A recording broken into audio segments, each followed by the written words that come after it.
I never wanted to tell this story because every time I think about that night, every time I let the memory breathe even a little, something inside me shivers like it remembers being touched by something that wasn't alive, something old, patient, and terribly intelligent.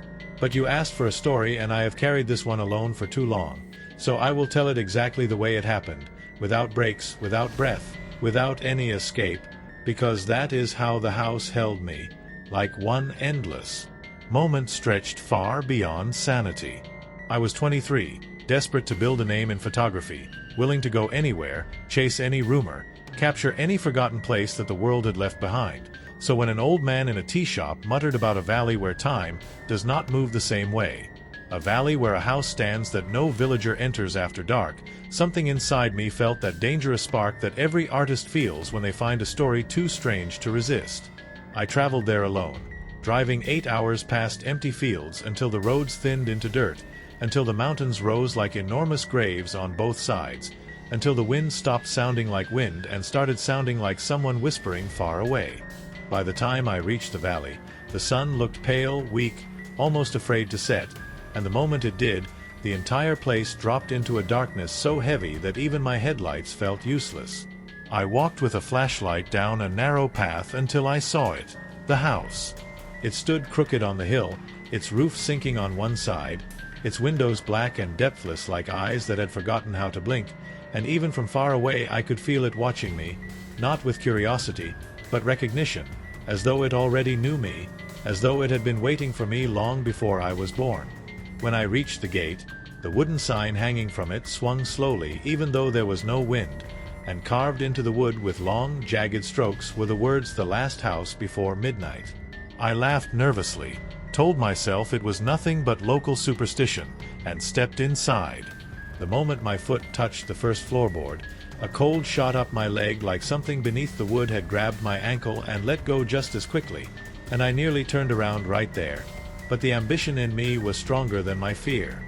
The interior of the house smelled like damp soil, burnt metal, and something faintly rotten, a scent that clung to my throat and made each breath feel wrong. And when I clicked on my camera to take the first photo, the flash revealed that the walls were covered in scratch marks. Long, deep scratches running from the floor to the ceiling as if something had climbed them or tried desperately to escape through them. My heartbeat turned loud, too loud, echoing strangely through the hallway, and for a moment I swear it sounded like an extra beat followed mine. A second rhythm, slower, heavier, like something behind me had a heart too, but I forced myself not to look. I walked further into the house, taking pictures of every corner, but each photo looked distorted, stretched, wrong, as if the house refused to let any device capture its true shape. In some pictures the hallway looked longer than it really was. In others the shadows gathered into shapes that vanished when I blinked, shapes that looked almost human but bent, twisted, as if their bones had grown in the wrong direction. I tried to convince myself I was imagining things, that fear was playing tricks on my vision, but then something happened that no imagination could explain. My camera turned off by itself, the flashlight dimmed, and I heard a whisper, soft but right next to my ear, a whisper that did not sound like a normal voice but like several voices speaking at once, layered on top of each other, all cracked and breathless, saying the same two words, "Not yet." My body froze, every inch of my skin pulled tight, and I turned slowly, knowing I wouldn't see anything but terrified of what might be standing behind me. There was nothing there. Only darkness. Only silence. Only that heavy, breathless cold that didn't belong to the night. I checked my phone. 12:07 a.m. That's when I remembered what the old man in the tea shop had said when he warned me never to enter the house after midnight. I thought he was superstitious. I thought he was exaggerating.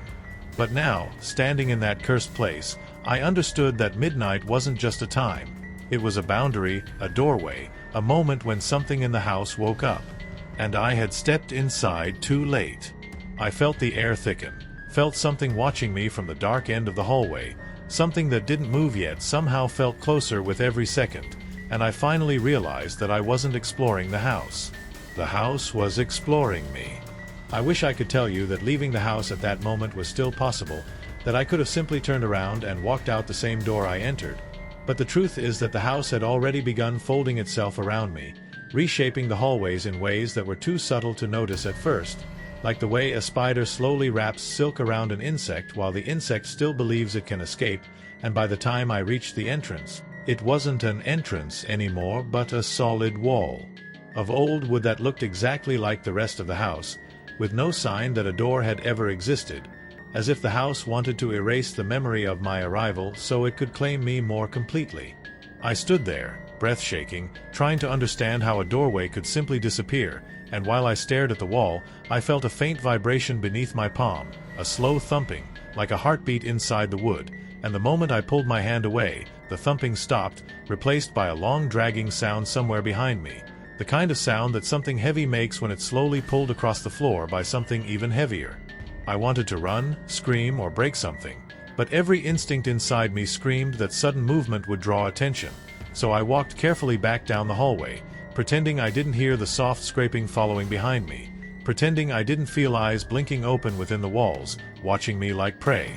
The air felt thicker now, warmer, almost humid, like the house had begun to breathe more deeply, and when I reached the living room, the flashlight flickered wildly, not because of low battery but because the darkness itself was alive in that room, swirling and shifting like smoke trying to take shape, and in the swirls I saw outlines. Arms bending at impossible angles, long fingers stretching toward the ceiling, a face without a mouth but with hollow spaces where eyes should have been, watching me with an emotion I could only describe as hunger. Every part of me knew that if the darkness settled fully into that shape, if it solidified even for a moment, I would lose more than my life. I would lose myself, my memories, my sense of reality, consumed by something that was older than language, older than humans, something that did not kill but absorbed. I backed away until my spine touched the far wall, but the moment I touched it, the wall pulsed, gently at first, then harder, like something inside it was pushing outwards, trying to break through the wood, and I heard a whisper, not near my ear this time, but inside the wall itself, a whisper that echoed like voices trapped underwater, all overlapping, all desperate, saying, "You shouldn't have come after midnight. We didn't want to wake it. We didn't want it to see you." I pressed my hands to the wood without meaning to, drawn to the vibration, and the surface beneath my fingers suddenly softened, sagging inward like wet clay, and I felt warm shapes moving just beneath the surface. Fingers, hands, pushing, reaching, pleading for help or escape, but every time one pressed outward, another hand pulled it back inside as if something was devouring them from the other side. My legs nearly gave out. I stumbled away and bumped into an old wooden chair that hadn't been there before, because I would have noticed something carved with symbols so deep they looked scorched into the wood, symbols that pulsed like veins. The house was changing, rearranging itself to keep me inside. The scraping sound began again, closer now, slow, steady, like something dragging its limbs behind it, and this time the whisper returned, clearer, calmer, and chillingly close. "Not yet. Don't look back." My entire body locked up. I didn't want to look. Every instinct warned me not to look. But terror is a strange thing. It pulls you toward the very thing you want to avoid, and slowly, painfully, I turned my head. The hallway behind me had grown darker than any natural darkness, darker than the absence of light. It was a liquid blackness rolling toward me, swallowing the floorboards as it moved, and inside it, something shifted, rising, stretching upward until it nearly touched the ceiling, a shape tall enough to fold its spine twice, a silhouette with long, uneven limbs and a head that tilted unnaturally to one side, as if curious about how my fear tasted. I couldn't breathe, couldn't think, could only stare as the shape took one long step forward, the wood beneath its foot groaning like bones cracking under weight, and the voice, if I can call it a voice, filled the room again, so close that I felt its breath on my neck even though the shape was still halfway down the hallway. "Not yet. You are not ready." And then, impossibly, the shape retreated, melting back into the darkness, sinking into the floor like a shadow returning to its owner, and the house went silent again, so silent it hurt my ears. That was when I realized the worst part. The thing wasn't hunting me. It was waiting. Waiting for me to go deeper, waiting for me to enter the one place in the house it wanted me to find. The basement door that was now slowly appearing at the far end of the room, a door that hadn't existed a minute ago, its handle turning on its own, opening as if inviting me into the part of the house that even the whispers feared. And against every scream inside my mind, I walked toward it. I wish I could say I walked toward that basement door with bravery, with purpose, with some idea of what waited for me below, but the truth is I moved like a puppet, each step not my own choice but the house's, as if invisible strings had wrapped around my joints and pulled me forward with a slow, terrible patience, and the moment I crossed the threshold of that doorway, I felt the temperature drop so violently that my breath turned into mist even though I wasn't outside, as if the basement was carved out of winter itself, and the air smelled of something ancient. Dust, wet stone, and a faint, sickly sweetness like old fruit left to rot in a sealed room. The staircase was narrow, wooden, and dangerously old, creaking under my weight as though protesting my presence, and as I descended, the darkness wrapped around me like thick velvet, swallowing the weak glow of my flashlight until it barely illuminated my own hand. Each step echoed unnaturally long, the sound stretching out far below me, repeating itself as if the stairs continued deeper than the house should have allowed, deeper than the earth itself. Halfway down, I felt it again. Someone breathing right behind me, slow and wet, as if lungs that hadn't worked in centuries were trying to remember how to pull in air, and though every part of me screamed to turn around, to run back up into the relative safety of the house above, something cold brushed the back of my neck, freezing the skin, and a whisper slid into my ear like a needle of ice. "Keep going." My knees buckled, but the invisible pull dragging me downward wouldn't let me fall or flee. It held me upright, forcing me deeper into a place that no human should ever see. When my foot finally touched the basement floor, the flashlight flickered once, twice, then steadied just enough to reveal the room around me. An impossibly large chamber, far larger than the footprint of the house above, its stone walls extending outward into darkness in directions that made no logical sense, bending and curling like the interior of a beast rather than a building. In the center of the room stood a single wooden table, old and stained with something dark that had seeped deep into the grain, and on the table lay a stack of photographs, curled at the edges from age. I stepped closer without wanting to, every muscle in me trembling, and when I picked up the first photograph, my heart stopped. It was of me, standing outside the house earlier that night, but the angle wasn't possible, because the shot was taken from inside the house looking out, from a window I had passed, a window that had been boarded shut. My pulse hammered against my ribs as I flipped through the rest. Photo after photo showed me walking through the house, taking pictures, a hand reaching toward my shoulder in one, a shadow bending over me in another, and in every single image, the timestamp printed at the bottom was the same. 12:07 a.m., even though I had been in the house far longer than a single minute. The house wasn't recording time. It was repeating it, holding me inside a moment it had chosen, a moment it controlled. My fingers shook as I set the photographs down, but before I could step back, the table trembled beneath my hands as if something underneath it was shifting, pushing upward, and a crack splintered through the surface, spreading outward like veins of lightning. I stumbled backward just as the wood bulged and tore open, and from the split rose a hand. Human in shape but impossibly thin, the skin stretched so tightly over bone that it looked translucent, veins pulsing beneath it like worms moving under ice. The hand grasped the air as if searching, desperate, and then another hand emerged, then a distorted head, eyes sewn shut with coarse black thread, mouth hanging open in a frozen scream that produced no sound. The figure dragged itself out of the table as though it had been buried inside the wood, its limbs bending at unnatural angles, joints cracking loudly in the silent room. I couldn't move, couldn't scream, could only watch as the eyeless figure lifted its head toward me as if sensing my presence, its sewn eyelids twitching violently as though something behind them was trying to claw its way out. Then, in a voice that sounded like metal scraping against stone, it spoke without moving its lips, the sound echoing inside my skull rather than the room. "We were the first. It made us listen. Now it makes you." I stumbled backward, hitting the cold stone wall, and the entire room seemed to pulse, the shadows thickening, rising, curling upward into the tall shape I had seen earlier in the hallway. But now it was clearer, more solid, towering in the darkness, with limbs too long for its body and a head that tilted so violently to one side I expected the neck to snap. From within its shadowy form, Dozens of voices whispered, all layered, all broken, all pleading, and yet beneath them, deeper than all the rest, was a voice that wasn't pleading, it was commanding. Not yet. You will listen first.